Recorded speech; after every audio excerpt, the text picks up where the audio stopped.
Welcome back children.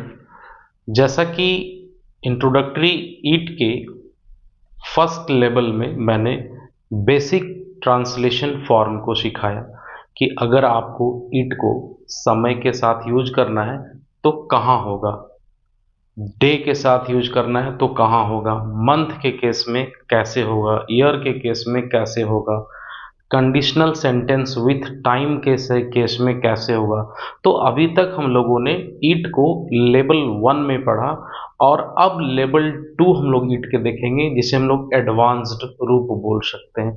Clear है ना? तो अब आज हम लोग जिस पर बात करेंगे वो है लेवल 2 यानी एडवांस्ड। आप यहाँ बोर्ड पर देख रहे होंगे, एक मैंने नोट लिख करके रखा है ना, मैं यहाँ लिख देता हूँ एडवांस्ड लेवल। एडवांस्ड लेवल मैंने क्यों लिखा ये ध्यान में रखिएगा, क्योंकि ये जो सवाल हैं आपके एग्जाम में पूछे जाएंगे ना। आप अगर एक कम्पिटिटिव स्टूडेंट हैं तो आपको इस तरह के सवाल आपके कंपटीशन में आ सकते हैं। क्लियर है? चलिए अभी हम लोग 4 से 5 नए तरीके के बारे में सीखेंगे, लेवल को सीखेंगे। क्लियर है ना? फॉर एग्जाम्पल एक सेंटेंस लिखा हुआ है यहाँ पर, पहले से मैं पढ़ता हूँ कि जब किसी सेंटेंस में सब्जेक्ट ही इन्फिनिटिव हो। यहाँ ध्यान रखिएगा, हालांकि मैं इसे कल बताने का प्रयास किया था आपको, लेकिन कुछ असुविधा के कारण मैं यहाँ पर रुक गया था, इसलिए बोर्ड पर ऑलरेडी लिखा हुआ है कि जब किसी सेंटेंस में सब्जेक्ट ही इन्फिनिटिव हो। समझिएगा बात को, सब्जेक्ट ही इन्फिनिटिव हो तो हम उसे अलग अलग 3 स्ट्रक्चर्स में ट्रांसलेट करेंगे। देखिए यहाँ पर 3 अलग अलग स्ट्रक्चर्स कौन कौन है। Structure number 1 it, subject structure number 2 and structure number 3। तो all these 3 structures are here which you can see. और जो मैं एक सेंटेंस कल लिख रहा था ना, जैसे आपके साथ घूमना कितना अच्छा लगता है। देखिए सबसे पहली बात, जैसे ही आप कितना अच्छा देखेंगे तो यहीं से समझ में आ रहा है कि सर एक जो ये वर्ड है, ये न कहीं ये वर्ड देखने से हमको लगता है कि एक्सक्लेमेशन फॉर्म को यूज करना होगा। तो एक तो हम देख रहे हैं कि हाउ और व्हाट से जब भी कोई सेंटेंस स्टार्ट होता है तो वो एक्सक्लेमेटरी फॉर्म में होता है। जैसे मैं इसे थोड़ा सा और डिटेल में आपको बता देता हूं, ध्यान रखिएगा। एक मैंने कहा व्हाट ना, व्हाट जो है वो नाउन को रिप्रेजेंट करने वाला एक एक्सक्लेमेटरी फॉर्म होता है। और दूसरा है हाउ, ये क्या है, हाउ जो है वो वर्ब को रिप्रेजेंट करने वाला एक्सक्लेमेटरी फॉर्म होते हैं। जैसे मैं इससे रिलेटेड और भी आपको बहुत सारे एग्जाम्पल्स दूंगा, आप थोड़े से ध्यान से समझिएगा। क्लियर है ना? चलिए सबसे पहले मैं आपको यही क्लियर कर देता हूं ना, फिर हम लोग उस सेंटेंस को देखेंगे। अब जैसे मैंने कहा हाउ और व्हाट के बारे में आप समझिएगा। जैसे तुम कितने मोटे हो, मैं एक सेंटेंस ऑलरेडी पढ़ा चुका हूं, आप उसमें इसे बढ़िया से समझ लीजिएगा, है ना। फिर भी मैं यहाँ बता रहा हूं, जैसे लिखा है तुम कितने मोटे हो ना, और दूसरा एक सेंटेंस लिखे हैं, यही लिखता हूं, वह कितना अच्छा गाती है। ये 2 सेंटेंस आप देख रहे होंगे ना, नाउन और एडजेक्टिव। अब देखिए यहां पर 2 सेंटेंस हैं हाउ और व्हाट को यूज करने के लिए। ये अभी हम लोग इस फॉर्म को कंप्लीट कर रहे हैं, इसलिए मैं बीच में सेंटेंस को रोककर आगे बढ़ा हूं, ध्यान रखिएगा। जैसे तुम कितने मोटे हो ना, तो मोटा होना क्या है बच्चा, मोटा होना क्या है, एक एडजेक्टिव है ना, ध्यान रखिएगा, एक एडजेक्टिव फॉर्म है। तो जब भी हम नाउन और एडजेक्टिव को रिप्रेजेंट करेंगे, देखिए मैंने यहां पर जो किया है, नाउन और रिप्रेजेंटिव को, एडजेक्टिव को जो रिप्रेजेंट कर रहा होगा वो हमेशा किससे शुरुआत होगा, व्हाट से होगा। तो जब भी हम इसे ट्रांसलेट करेंगे तो हो जाएगा व्हाट अ फैट, हाँ, यू आर। ध्यान रखिएगा। अब आपको लगेगा कि सर ये सेंटेंस थोड़े अधूरे हैं। क्यों अधूरे हैं? क्योंकि एडजेक्टिव जो है ना वो परफेक्ट तब लगता है एक्सक्लेमेशन के केस में जब उसका अपना नाउन हो। जैसे यहां पर लिखा रहता कि what a fat boy you are ना, ये ज्यादा सूटेबल हो जाता उस केस में। हालांकि हमें यूज करने में कोई दिक्कत नहीं है। हाँ, कभी कभी हम बोल चाल की भाषा में क्या करते हैं, हाउ फैट यू आर ना, हम बोल चाल की भाषा में लिख देते हैं हाउ फैट यू आर। हालांकि ये सिर्फ और सिर्फ एक बोल चाल की भाषा में सुनना सही है, लेकिन जब तक हम एक प्रॉपर एडजेक्टिव फॉर्म में उसे नहीं पाते हैं तब तक हम इसे इस तरीके से ही लिखना पसंद करेंगे। इंग्लिश में बात करना अलग चीज है, अंग्रेजी बोलनी अलग चीज है, लेकिन इंग्लिश को समझना अलग चीज है, इंग्लिश को सही सही लिखना अलग चीज है। इसलिए आप हमेशा ध्यान रखिएगा कि how fat you are, that is a sentence and it is good till that you are speaking to someone, right? But when you are writing in an examination or any interview type of, so there you cannot use these sentences, okay? अब आ जाते हैं हम उधर। जैसे लिखा हुआ कितना अच्छा गाती है, देखिए यहाँ पर गाना ये वर्ब से जुड़ा हुआ है। सिंपल इसको शुरुआत करेंगे हाउ नाइस सी सिंग्स। देखिए चूंकि ये वर्ब है इसलिए इसके साथ में हम लोग किसका यूज किए हैं, हाउ का यूज किए हुए, कोई दिक्कत नहीं। लेकिन यहाँ देखिए चूंकि फैट एक एडजेक्टिव है ना, जो कि इसको रिप्रेजेंट कर रहा है, एक नाउन को कर रहा है, इसलिए हमेशा हम लोग इसको किसको करेंगे, नाउन को करेंगे। इस केस में आपको ध्यान में रखना है, हाँ बोलचाल के भाषा में अगर सिर्फ एडजेक्टिव है और नाउन नहीं है तो हम लोग लिखेंगे हाउ फैट यू आर। लेकिन अब देखिए इसको थोड़ा सा दूसरे तरीका से भी देखिए, हम इसके साथ नाउन लगा देते हैं how fat boy you are.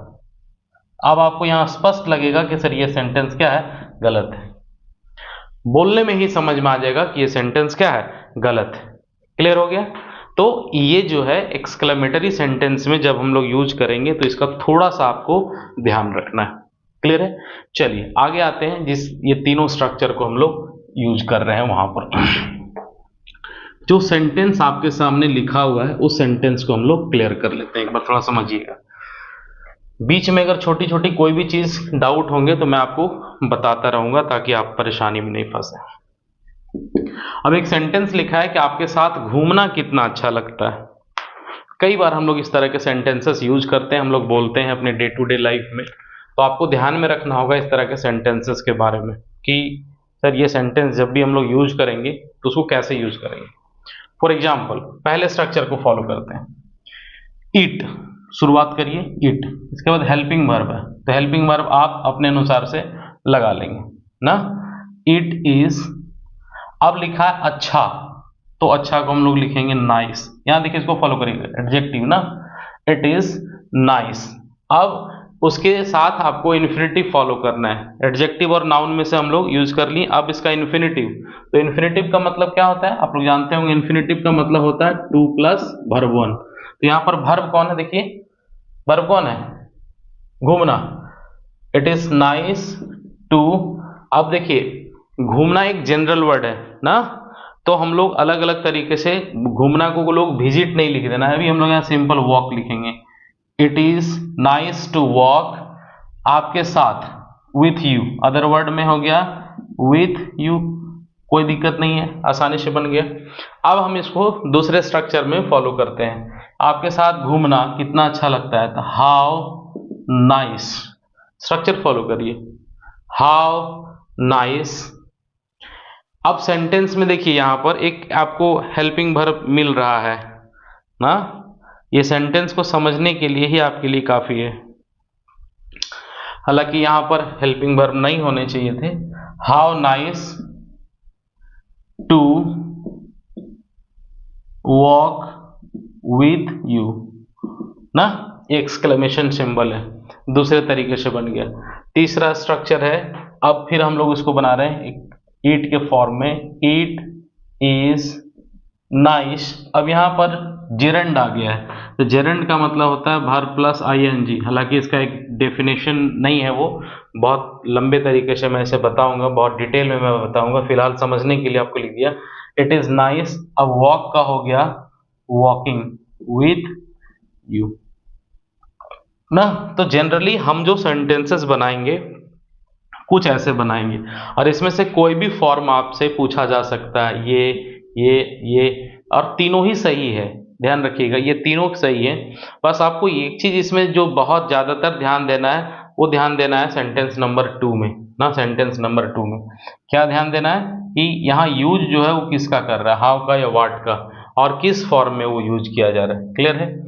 Infinitive form है या जेरंड फॉर्म है, दोनों चीज को ध्यान रखना है, और दोनों ही सही है, इन्फिनेटिव फॉर्म भी सही है और जेरंड फॉर्म भी सही है। क्लियर है ना? अब हम लोग इससे आगे चलते हैं, थोड़ा सा यहां तक समझ में आ गया? क्लियर है? ध्यान रखिएगा, हालांकि इसमें ये स्ट्रक्चर्स को थोड़ा सा क्लियर करिएगा। हाँ, ऐसे केसेस में अगर ये सेंटेंस कंप्लीट सब्जेक्ट के साथ होता ना, तो हम लोग यहाँ पर हेल्पिंग वर्ब का यूज करते। हालांकि ये मिस्टेक फॉर्म नहीं है, मैं उसे वहां पर समझा रहा था कि इस सेंटेंस में ये यूजेबल नहीं है। हाँ, but at the need of that you can use that one even. तो आप बहुत सारे स्ट्रक्चर्स लिखिए, बहुत सारे सेंटेंस लिखिए और इसको फॉलो करिए। ठीक है, चलिए अब हम लोग यहां से बढ़ते हैं एक लेवल और ऊपर की तरफ। क्लियर है? तो अभी हम लोगों ने स्ट्रक्चर 1 देखा, कंपेटिटिव स्ट्रक्चर 1। अब हम लोग देखेंगे स्ट्रक्चर 2 ना, स्ट्रक्चर 2। और हम लोग इसमें किस चीज की बात करेंगे, ध्यान रखिएगा। एक हिंदी का बड़ा अच्छा वर्ड है लगना ना। देखिए, जैसे समय लगना ना, पैसा लगना। क्लियर है? तो ये दो चीज को आप ध्यान में रखिएगा। मैं ऐसा क्यों कह रहा हूं आपको समझ में आ जाएगा। एक तो बात ये हुई कि जैसे हम लोग बोलते हैं शुरू होने लगना ना, तो बिगिन या स्टार्ट ऐसे वर्ड का हम लोग यूज करते हैं। बिगिन या स्टार्ट नहीं, लगना का मतलब हम लोग सीन भी बोल सकते हैं। हालांकि ये सबके अपने अपने यूजेस हैं, अलग अलग मतलब है, यहां इसका कोई लेना देना नहीं है। आप समझिएगा मैं क्या कहना चाह रहा हूं। समय लगना का मतलब टेक ना, या टेक्स या टुक। अब ये मैंने 3 ठो क्यों लिखा, ये है वर्ब 1 केस, ये है वर्ब 5 केस, और ये है वर्ब 2 केस। तो जनरली हम लोग इतने सारे फॉर्म यूज करते हैं। जैसे ठीक पैसा लगना ना, तो कोस्ट, कोस्टेड।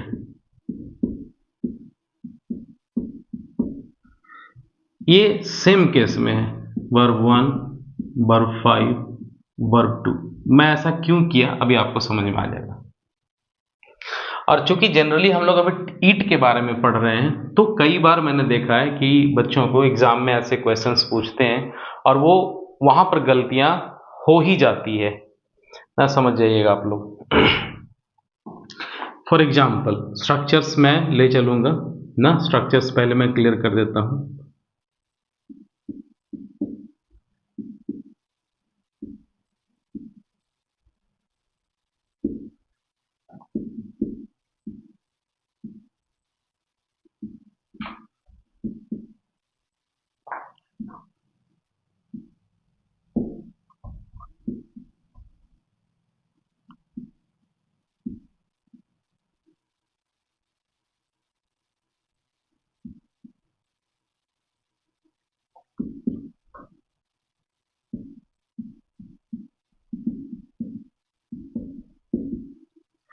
देखिए, एक काफी बड़ा सा स्ट्रक्चर आप यहां पर देख रहे होंगे ना। एक बड़ा सा स्ट्रक्चर मैंने यहां पर लिखा है ताकि आपको किसी भी प्रकार का कोई भी दिक्कत नहीं हो समझने में। इस स्ट्रक्चर से आप बहुत तरह के सेंटेंस बना सकते हैं। और आप एक चीज याद रखिएगा हमेशा, अगर मैं सेंटेंस प्रेजेंट फॉर्म में बताता हूं, इसका मतलब ये नहीं है कि आप सिर्फ प्रेजेंट में बताइए। ट्रांसलेट करने का प्रयास आप हर एक फॉर्म में करिए ना। आप जितना देखिए, इंग्लिश सीखने के लिए आपको थोड़े मेहनत करने होंगे, और जो मेहनत करेगा वो अवश्य सीख जाएगा। इसलिए आप मोर एंड मोर सेंटेंस को ट्रांसलेट करने की कोशिश करिए। एरर स्पॉट करने से पहले आपको जानना होगा कि वो सेंटेंस बनता कैसे। एग्जाम्पल्स,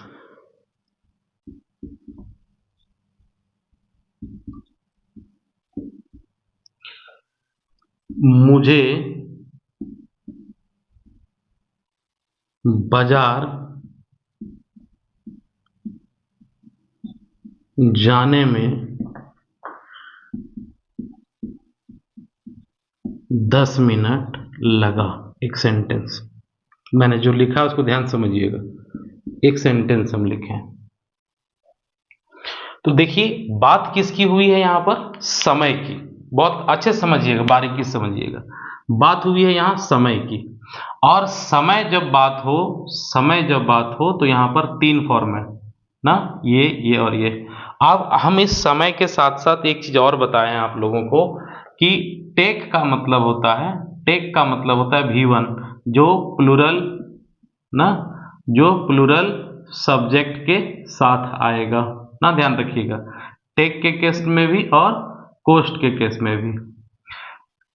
V5 जो है वो प्लूरल सब्जेक्ट नहीं है, ये सिंगुलर सब्जेक्ट के केस में आएगा ना। ये कहां आएगा, सिंगुलर सब्जेक्ट के केस में आएगा, सिंगुलर सब्जेक्ट के केस में आएगा, ठीक है। और यहां पर टुक और कोस्टेड जो है ये पास्ट में ना, पास्ट टाइम या टेंस में ना, पास्ट टाइम या टेंस में किसी भी सब्जेक्ट के साथ हम लोग उसको यूज करेंगे। क्लियर है? समझने में किसी को कोई दिक्कत हो रही हो तो आप मैसेज करें, मैं देख रहा हूं, ठीक है ना। ध्यान से समझिएगा। जैसे मुझे बाजार जाने में 10 मिनट लगा, तो लगा का मतलब क्या है बाबू, पास्ट। देखिए लगा का मतलब पास्ट, और समय लगा तो समय के केस में यहां पर क्या, पास्ट में टुक। पैसा लगता तो हो जाता क्या, कोस्टेड। अब यहां समय लगा। अब इसमें से आ जाएंगे, ये फॉर्म मैंने इसलिए लिखा है कि आप इसको देख लीजिए कौन सा फॉर्म लगेगा। क्लियर है ना। तो ईट सबसे पहले क्या है, ईट। अब एक चीज तो जानते हैं कि ईट क्या होता है, सिंगुलर होता है। ईट क्या है, सिंगुलर है, इसलिए हमेशा हम लोग इसके साथ टेक्स ही लगाएंगे ना। इट टेक्स, यहां तक हो गया। क्लियर है। मैंने यहां इट लिखने के बाद भी टेक और कोस्ट लिखा है, क्योंकि यह फॉर्म आपको डिसाइड करना है कौन सा फॉर्म लगेगा। तो इट टेक्स ऑब्जेक्टिव केस। तो देखिए यहां पर क्या लिखा, मुझे। तो मुझे को हम लोग क्या बोलते हैं, आई, और इसका ऑब्जेक्ट क्या होता है, मी। इसको ध्यान में रखिएगा। तो हमेशा हमको किसको यूज करना है, मी को। तो इट टेक्स मी, क्या अब टाइम या मनी क्या लग रहा है, तो टाइम कितना, 10 मिनट्स ना, मिनट्स। अब बोल रहा है यहाँ पर क्या कि इसके बाद हमको क्या लगाना है, इन्फिनेटिव। तो इन्फिनेटिव वर्ब क्या है, टू गो। कहां पर, बाजार जाने में, टू मार्केट। बन गया। इट टेक्स मी, हालांकि यहां पर मैंने अभी क्या कहा था, पास्ट है, ध्यान रखिएगा, सॉरी, यहां पर पास्ट है तो ये होगा it took me. It took me 10 minutes to go to market. Clear हो गया। हमेशा ध्यान में रखना है कि ये, जैसे अभी देखिए मैं उधर नहीं ध्यान दिया, छोटी सी मिस्टेक हो गई, तो आप लोग ध्यान रखना है कि पहले ये देख लेंगे सर कि कौन सा टेंस है ना। क्लियर है।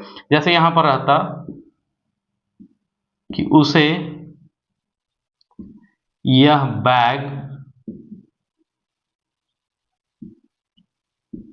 खरीदने में 300 रुपया लगा।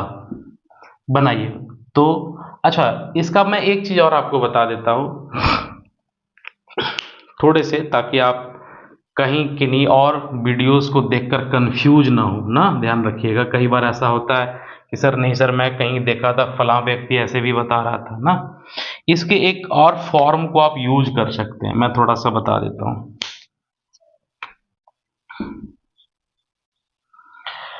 क्या फॉर्म है, जैसे अब मैं इसको क्या करता हूं ना, इस स्ट्रक्चर के अलावे दूसरे तरीके से हम बनाते हैं। उसे तो सीधा लिखेंगे ही, हो गया। लगा मतलब पैसा, अब इसका यूज करेंगे तो ही कोस्टेड। कितना, ही कोस्टेड, सीधा खाली यही चेंज हो जाएगा। अब कितना कोस्ट किया उसको, 300 ना, 300 रुपीज किस चीज के लिए? खरीदने, टू बाय दिस बैग। देखिए अब ये बिना ईट का यूज किया जा रहा है, यहां पर ईट लगा था, यहां बिना ईट का किए। हाँ, हम इसको ईट से भी कर सकते हैं। ईट कोस्टेड हिम ना, ही सब्जेक्ट है, जिसका ऑब्जेक्ट क्या होगा? हिम होगा। तो he it costed him 300 rupees to buy this bag. अच्छा, एक चीज आप ध्यान रखिएगा कि इंग्लिश ट्रांसलेट करते समय जैसे यहाँ 300 रुपीज लिखा है, आप ऐसा 300 कभी भी नहीं लिखिएगा ना, अन्यथा ये आपका गलत मान्य होगा। समझ में याद रखिएगा आप लोग कि ये हम कभी भी इंग्लिश सेंटेंस जब भी लिखते हैं तो डिजिट्स का यूज नहीं करें, ये सर्वथा अनुचित है, गलत है, ग्रामर उसे एक्सेप्ट नहीं करेगी। क्लियर है? तो ऐसे सेंटेंसेस आप लोग बना सकते हैं इट के साथ भी, और डायरेक्ट उसका सब्जेक्टिव मेथड लगा करके भी बनाइए। बहुत तरह के एग्जांपल्स बनाइए, मैं बहुत सारे एग्जांपल्स दूंगा, तो समय भी देखना पड़ता है ना, क्योंकि ये वीडियो है, ऑनलाइन क्लासेस चल रहे हैं यहाँ पर लोग। मैंने एक बार पूछा था कुछ बच्चों से कि do you like everything in the classes and all, उन्होंने कहा सर 10-10 मिनट का वीडियो बनाइए सर, आपके लाइक्स बढ़ेंगे, व्यूज बढ़ेंगे। डजेंट मैटर फॉर दैट, मैं चाहता हूं कि आप सीखो, आपका सीखना मेरे लिए इंपॉर्टेंट है। क्लियर है ना? और जो बच्चे सीखने के दृष्टिकोण से आएंगे उसके लिए टाइम मैटर नहीं करता ना, मुझे सिर्फ पैसे कमाने के लिए ही वीडियो नहीं बनाने। मैं चाहता हूं कि चलो मैं जहां भी हूं, जो मेरे अंदर है, जो मेरे मन में है, जो मैं जानता हूं, मैं किसी को सिखाऊं। ये एक पीढ़ी दर पीढ़ी चलने वाली चीज है। आज मैं सीखा, मैं कल सिखाऊंगा ना, तो डेफिनेटली आप ये सारी चीजें फॉलो करिए, सीखिए अपने लाइफ में, और आप भी किसी को सिखाइए। जहां समझ में नहीं आवे तुरंत इस वीडियो को कंसर्न कर दीजिए कि नहीं, आप यहां से इसको देख सकते हैं, कोई दिक्कत नहीं। पढ़ने के लिए आपको मेहनत करना ही पड़ेगा, किसी भी हालत में आपको मेहनत करना पड़ेगा। क्लियर है ना? चलिए, अब हम लोग यहां पढ़ लिए, आते हैं स्ट्रक्चर नंबर 3 में। Structure 3, okay. So structure 3 emphatic sentence या इम्फेटिक प्रोनाउन के तौर पर बेस्ड है। हालांकि अब ये समझिएगा मैं यहाँ वर्ड प्रोनाउन यूज कर रहा हूं ना, किसके बारे में हम लोग पढ़ रहे हैं? ईट को। लेकिन ये प्रोनाउन के तौर पर नहीं, बल्कि ये जो है एक इंट्रोडक्टरी सब्जेक्ट के तौर पर हम लोग यूज कर रहे हैं। मैं ये पहचान के लिए आपको बता दे रहा हूं ना, इंट्रोडक्टरी वर्ड हम लोग किसको पढ़ रहे हैं? हम लोग पढ़ रहे हैं इंट्रोडक्टरी वर्ड को ना, हम लोग इसको प्रोनाउन के रूप में नहीं देख रहे हैं, मगर इसे पहचानने के लिए आपको मैं बता रहा हूं कि ऐसे सेंटेंसेस को आप जान सकते हैं। फॉर एग्जाम्पल स्ट्रक्चर में हम क्या यूज करेंगे? इंट्रोडक्टरी वर्ड ईट प्लस हेल्पिंग वर्ब प्लस, अब देखिए यहां पर आ रहा है सब्जेक्ट। समझिए कि ईट यहां लिखा हुआ है, हेल्पिंग वर्ब भी ईट के अनुसार से आ रहा है, लेकिन ये सब्जेक्ट नहीं है, सब्जेक्ट यहां है। क्लियर है? ध्यान रखिएगा, पहले इतना समझ लेते हैं, उसके बाद हम लोग आगे जाते हैं। जैसे कहीं पर सेंटेंस लिखा रहा एग्जांपल्स के तौर पर, इसे समझना बड़ा आसान है ना। कैसे? मैंने ही यह काम किया है, तुमने ही मुझे मारा है, उसने ही मेरा घर तोड़ा है, तुमने ही मेरी गाड़ी बिगाड़ी है, उसने ही मेरा किताब चुराया है। तो ऐसा सेंटेंस देखिए हम लोग उस पर क्या कर रहे हैं? इम्फेक्ट कर रहे हैं, किसी भी सेंटेंस के ऊपर इम्फेसाइज कर रहे हैं हम लोग ना, जोर दे रहे हैं हम लोग, तो उसको समझना आवश्यक है। जैसे अगर मैं सेंटेंस लिखता हूं, पहले छोटे छोटे चीजों को समझिए। मैं ही हूं, पहले ऐसे समझते हैं हाँ, तुम ही हो, एक गाना भी सुने होंगे ना, क्योंकि तुम ही हो। तो ये सेंटेंस समझिए, इसको बनाने के लिए पहले हम लोग सीखिए उसने ही ना, मैं सिर्फ इतना सिखा रहा हूं। चौथा, तुमने ही, हम सिर्फ सेंटेंस को एम्फसाइज कर रहे हैं, इंट्रोड्यूस कर रहे हैं वर्ड के अनुसार से कि ये सब्जेक्ट नहीं, इसको समझने के लिए। मैं ही हूं, तो शुरुआत होगा इट इज आई। देखिए समझिए, सब्जेक्ट क्या कर रहा है? इट इज आई ना। तुम ही हो, इट इज यू। क्लियर है? देखिए किस तरह से बन रहा है, इट इज यू, उसने ही ना, तो इट इज ही, समझिए तुमने ही, इट इज यू। सिंपल सा आप समझने की कोशिश करिए कि मैंने यहां पर क्या लिखा है। सब जगह देखिए यहां पर सब्जेक्ट है, ये है सेंटेंस का मेन सब्जेक्ट। अगर इस तरह के सेंटेंसेस आप कहीं देखते हैं तो ये है उस सेंटेंस का मेन सब्जेक्ट। इसके बाद हम लोग उसको बनाएंगे आगे। तो जनरली क्या है आपको समझना है कि सर एम्फेटिक सेंटेंस जिसकी हम अभी बात कर रहे हैं, जिसको हम समझने की कोशिश कर रहे हैं, उस सेंटेंस में इट का यूज जो है वो कैसे होता है ना, उस सेंटेंस में जो है वो इंट्रोडक्टरी फॉर्म का यूज जो है वो कैसे होता है, उसको हम लोगों को समझना है। क्लियर है? चलिए पहले इस स्ट्रक्चर को कंप्लीट कर लेते हैं। कैसे? जैसे लिखा हुआ it plus helping verb plus subject. अब यहां पर दो कनेक्टर्स रहेंगे। कनेक्टर्स मतलब जो सेंटेंस को कनेक्ट करने वाला होगा ना, इसे क्लियर कर लेते हैं। जो सेंटेंस को कनेक्ट करने वाला होगा एक दूसरे से उसको हम लोग बोलते हैं कनेक्टर्स। तो यहां से हम लोग देखते आ रहे हैं प्लस। अब यहां पर होगा हेल्पिंग वर्ब। ये हेल्पिंग वर्ब किसका है ध्यान रखिए, एक हेल्पिंग वर्ब मैंने यहां लिखा हुआ है, इस हेल्पिंग वर्ब का एक इंट्रोडक्टरी वर्ड से सिर्फ संबंध है, उससे ज्यादा इससे कोई मतलब नहीं है। लेकिन ये जो हेल्पिंग वर्ब है यहां कई बार आपको ध्यान रखने होंगे एग्जाम में, इसका रिलेशन डायरेक्ट सब्जेक्ट से होगा। क्लियर है? Subject helping verb plus object bye complement, कि अगर कोई एक्स्ट्रा कुछ ऑब्जेक्ट या और भी कंप्लीमेंट आएंगे तो हम लोग वहां से उसको ऐसे बनाएंगे। क्लियर है ना यहां तक? जैसे एग्जाम्पल्स हम लोग लिखते हैं कुछ कुछ ना, अब इसे हम लोग डिटेल में देखते हैं। समझिएगा।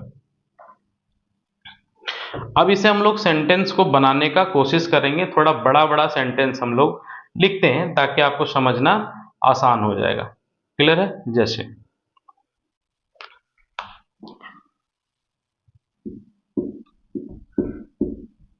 उसने ही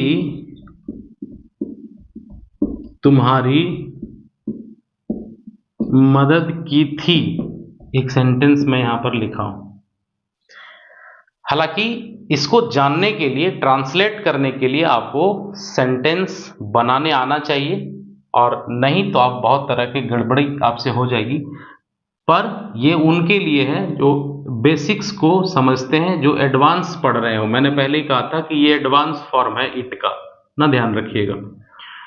तो अब यहां जनरली दो ही मिस्टेक देंगे आपको, जब आप एग्जाम में बैठेंगे तो यहां गलती कराएंगे आपसे या तो यहां गलती कराएंगे आपसे। क्लियर है ना? अब इसको समझिए, सेंटेंस को लिखा है उसने ही तुम्हारी मदद की थी, पहले इसको उसने ही हम यूज करते हैं ना, तो इसको लिखते हैं इट इज ही ना। अब चूंकि यह पर्सन है इसलिए हम लगाएंगे हु की थी, हु हैड हेल्प्ड ना, तुम्हारी का क्या होगा यू। देखिए तो हमको ये जो यूज करनी है, समझिएगा यहां पर ये बेसिक फॉर्म है, इसको हम लोग यूज करना है, इसी तरह से हम लोग यूज करना है। ठीक ना? मैं ही हूं जो तुम्हारे साथ हूं। देखिए मैं ही हूं जो तुम्हारे साथ हूं, तो पहले बनाइए मैं ही हूं, क्या हो जाएगा इट इज आई ना, इट इज मी नहीं करिएगा, गलत हो जाएगा। इट इज आई जो हूं साथ हूं। अब यहां पर इजमार का यूज होगा, तो देखिए तो अब यहां सब्जेक्ट क्या आएगा, जो बताएंगे वो समझ जाएंगे। इट के अनुसार से हम करेंगे तो इज आएगा, लेकिन यहां पर सब्जेक्ट कौन है, यहां पर सब्जेक्ट क्या है आई, तो आई के अनुसार से क्या आएगा it is I who am with you ना। अब सुनने में थोड़ा सुटेबल नहीं लग रहा है, कुछ कुछ सोचेंगे सर हु है तो चूंकि हु के साथ सुनने में ज्यादा अच्छा इज लगता है, हु के साथ सुनने में आर अच्छा लगता है सर, लेकिन आप तो उल्टा कर रहे हैं। लेकिन ध्यान रखिएगा हमको इससे कोई मतलब नहीं है, हमको मतलब है किससे, सब्जेक्ट से, और यहाँ सब्जेक्ट कौन है आई है, तो जो आई है वही यहाँ पर काम करेगा। तो सिर्फ सब्जेक्ट के अनुसार से ही हम लोग इसको बनाने का प्रयास करेंगे। क्लियर है? समझ में आ रहा है सेंटेंस? और इसे आप बहुत तरह के सेंटेंसेस बना सकते हैं, जितने सेंटेंसेस आप बनाएंगे आपके लिए उतना अच्छा होगा। जैसे उसने ही मेरी कलम चुराई है। चलिए एक और बना लेते हैं। उसने ही मेरी कलम चुराई है, तो क्या बनेगा? इट इज ही हु, और ही सब्जेक्ट है जिसके अनुसार से क्या लगेगा? Has stolen my pen. देखिए, तो बेसिकली आपको समझना है कि सर ये जो हेल्पिंग वर्ब है वो सब्जेक्ट के अनुसार, और सब्जेक्ट कौन है? ये है, ये सब्जेक्ट, इसको सब्जेक्ट समझने का गलती मत करिएगा, नहीं तो आपको बहुत ज्यादा मिस्टेक होंगे। क्लियर है? तो ये है आपके स्ट्रक्चर नंबर 3। अब हम लोग चलेंगे स्ट्रक्चर नंबर 4 में। क्लियर है? और स्ट्रक्चर 4 को ना आपको बहुत ही ध्यान से पढ़ना है, समझना है बहुत ही ध्यान से। क्यों? देखिए, ये सेंटेंस थोड़े अजीब हैं, लेकिन आपको इसे याद रखना पड़ेगा। कई बार आप इस तरह के सेंटेंस बनाए होंगे, मैं आपको पहले से क्लियर कर देता हूं। आप एक नोट लिख लीजिएगा अपने अपने कॉपीज में जहां आप यूज कर रहे होंगे, कि अगर किसी सेंटेंस में आप देखें कि इट इज हाई टाइम का यूज किया हुआ है ना, इट इज हाई टाइम का यूज किया हुआ है, तो इट इज हाई टाइम के बाद कभी भी ना, आप इसे डायरेक्ट रखिएगा, इसके बाद कभी भी प्रेजेंट वर्ब का यूज नहीं होगा। क्लियर है ना? प्रेजेंट वर्ब का यूज नहीं होगा। बस ये इतना में ही एक स्ट्रक्चर है, और ये कॉम्पिटिटिव एग्जाम में कई बार पूछे जाने वाले हैं। तो हम इसे कैसे बनाएंगे ना, इसके स्ट्रक्चर्स को आप याद रखिएगा। इसके स्ट्रक्चर्स को ना हम लोग 2 फॉर्म में हम लोग यूज करेंगे, फॉर्म 1 और फॉर्म 2। तो फॉर्म 1 में हम लोग क्या देखेंगे? इट इज हाई टाइम, ये यहां तक ऐसे ही रहने वाला है। It is high time plus infinitive plus other word. पहला फॉर्म ये हो गया आपका ना, और जब हम दूसरा फॉर्म यूज करेंगे तो हो गया it is high time plus ना, it is high time plus verb to हम लोग यूज करेंगे यहां पर, क्योंकि मैंने इसको थोड़ा बड़ा हो सकता है। It is high time plus that plus, अब इसके साथ देखिए हम लोगों को क्या करने हैं, उसमें और इसमें थोड़े से डिफरेंस होने वाले हैं ना। यूजेस को आपको सिंपल ध्यान में रखना है कि सर यहाँ इन्फिनेटिव था, और अगर इन्फिनेटिव ब्रेक करके हम बनाएंगे तो सेंटेंस में एक क्या लग जाएगा? सेंटेंस कनेक्टर लग जाएगा, फिर लगेगा subject plus V2 plus object by complement. यानी आपको इसी 2 चीजों को ध्यान में रखना है, और ये कई बार आपके कंपटीशन में पूछे जाते हैं, कई बार एसएससी के एग्जाम में पूछे जाते हैं। ऐसे स्ट्रक्चर्स आप लोगों ने देखा होगा, अगर आप कभी एग्जाम में बैठे हैं तो, नहीं तो आप डेन श्योर रहें कि इससे सेंटेंसेस आपको पूछे जाएंगे। जैसे एक सेंटेंस है, it is high time I go there, एक सेंटेंस है एग्जाम्पल के तौर पर ना।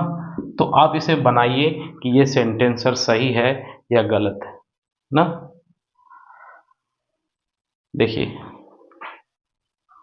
अब ये सेंटेंस, इसको बनाने के लिए हम लोग कैसे करेंगे? पहला चीज, 2 चीजें इसमें समझना कि अगर यहां पर आप इसे नोट लिख लीजिएगा कि अगर यहां पर कनेक्टर नहीं है तो ये ऑब्जेक्टिव फॉर्म में होगा ना। क्या होगा? ये ऑब्जेक्टिव फॉर्म में होगा।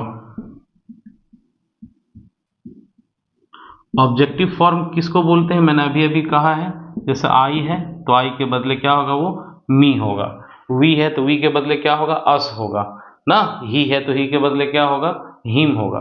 तो सिंपली उसी तरह से देखिएगा, या तो हम इसे कनेक्टर लगा करके सही कर सकते हैं, या फिर इसको हम लोग विदाउट कनेक्टर भी सही कर सकते हैं। फॉर एग्जाम्पल, आपके ऑप्शन दिए होंगे, it is high time for me to go there. हम इस केस में बना सकते हैं, अगर नहीं तो it is high time that I went there बना सकते हैं ना। ध्यान रखिएगा, ये 2 केस है, और इस दोनों केस में ही हम लोग सेंटेंस को बना सकते हैं। क्लियर है ना? तो सेंटेंसेस हम लोगों ने समझ लिया।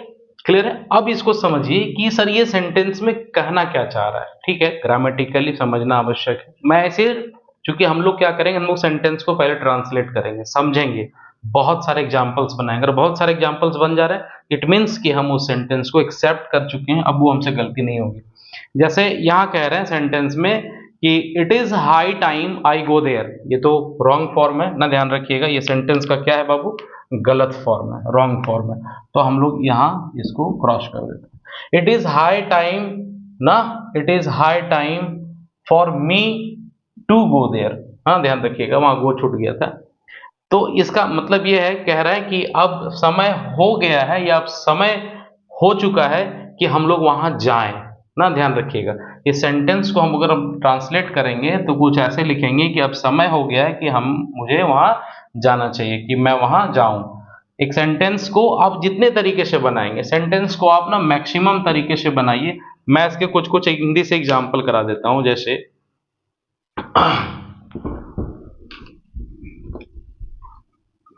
दो सेंटेंस में लिखा देता हूं।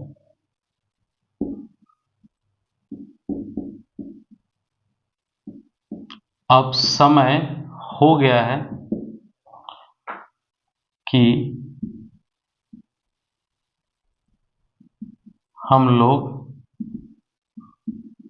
कड़ी मेहनत करें, ना ध्यान रखिएगा।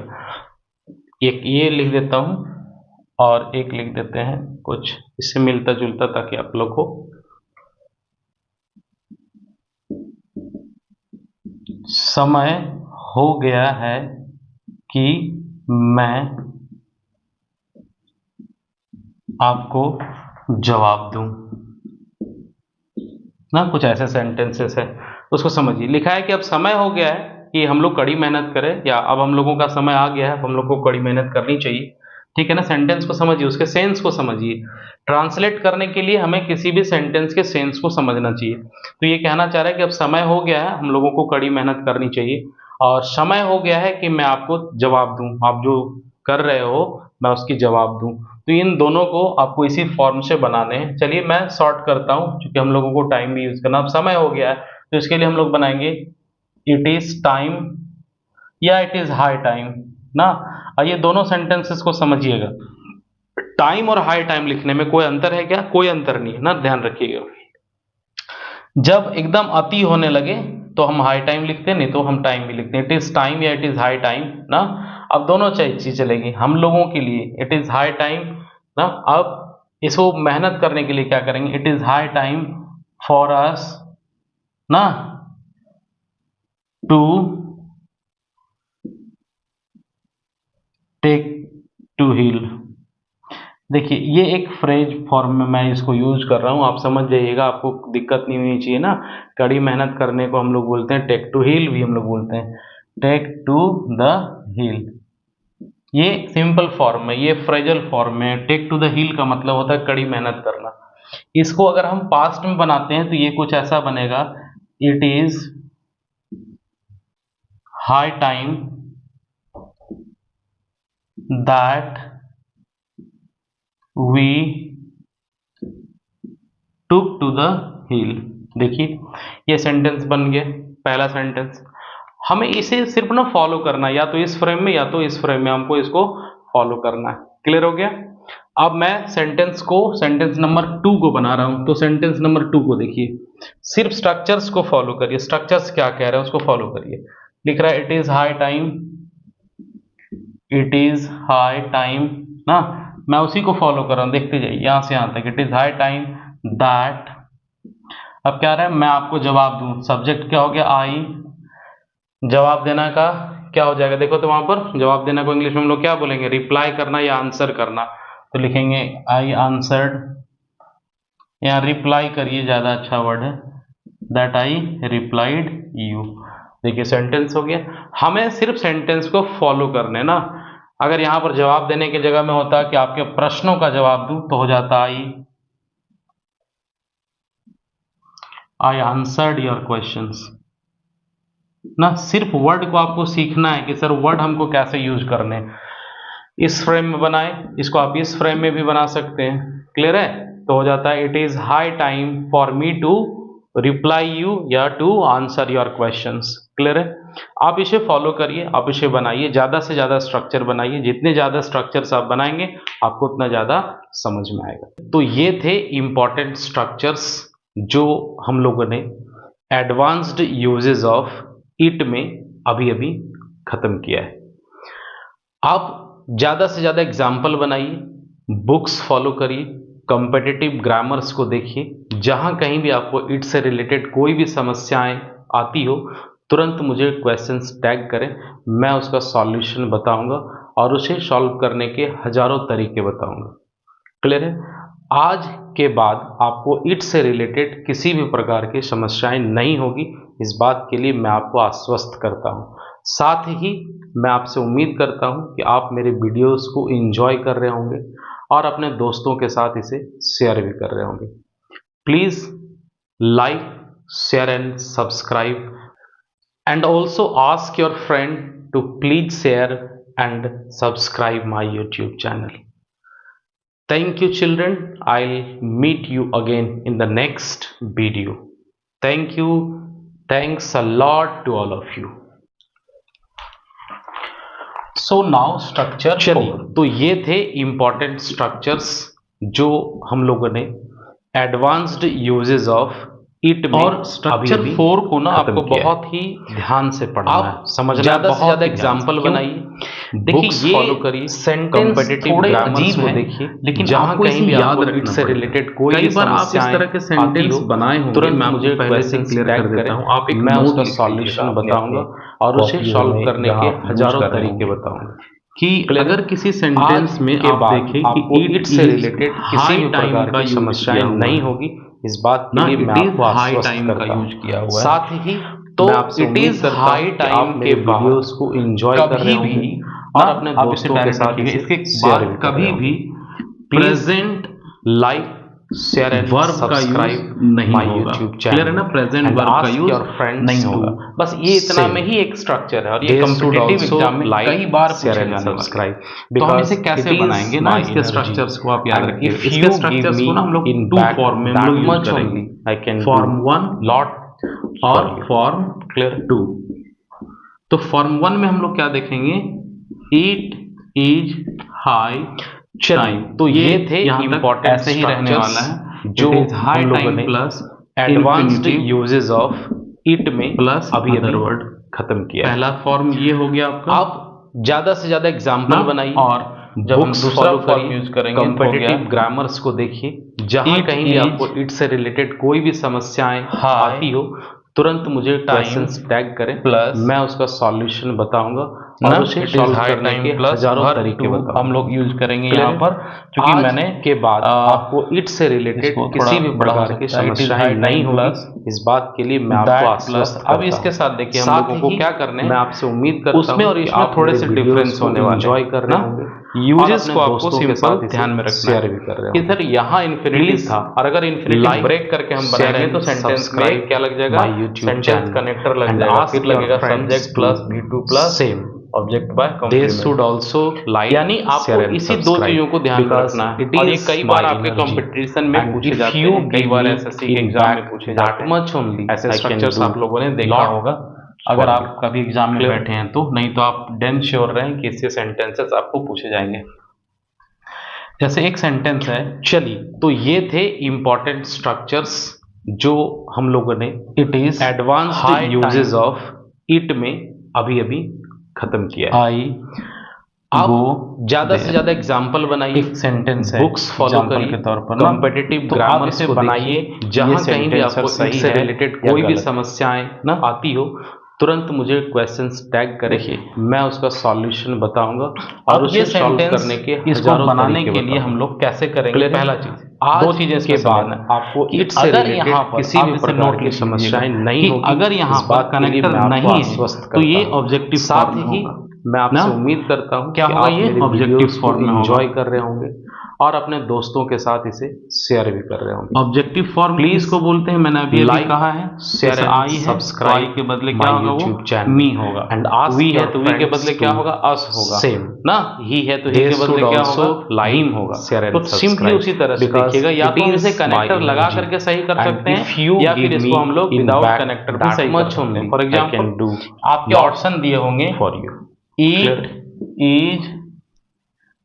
हाई टाइम फॉर मी, तो ये थे इंपॉर्टेंट स्ट्रक्चर्स जो हम इस केस में बना सकते हैं। एडवांस्ड यूजेस ऑफ इट में अभी अभी खत्म किया है। हाई टाइम, आप ज्यादा से ज्यादा एग्जांपल बनाइए, बुक्स फॉलो करिए, कॉम्पिटिटिव ग्रामर को देखिए, ये जहां कहीं भी आपको इससे दोनों केस कोई भी हम लोग सेंटेंस को बनाती हो, तुरंत मुझे क्वेश्चन टैग करें, इसे यूज करने का सॉल्यूशन बताऊंगा, तरीका पता होना चाहिए, सॉल्व करने के हजारों तरीके बताऊंगा, स्ट्रक्चर याद होना चाहिए। क्लियर है? आज अगर स्ट्रक्चर याद है तो आप इससे रिलेटेड किसी भी प्रकार की समस्याएं नहीं होगी। इस बात के लिए मैं आपको आश्वस्त करता हूं। इसके साथ ही हिंदी फॉर्म से उम्मीद करता हूं कि अब तक तो आप समझ गए होंगे कि सर ठीक है, स्ट्रक्चर को मैंने यूज करना दोस्तों के साथ, लेकिन इसका फॉर्म एक्चुअली कहता क्या है, प्लीज ये सिखाता क्या है, किस तरह का सेंटेंस है, इसे मैं आपको क्लियर कर देता हूं। My YouTube channel and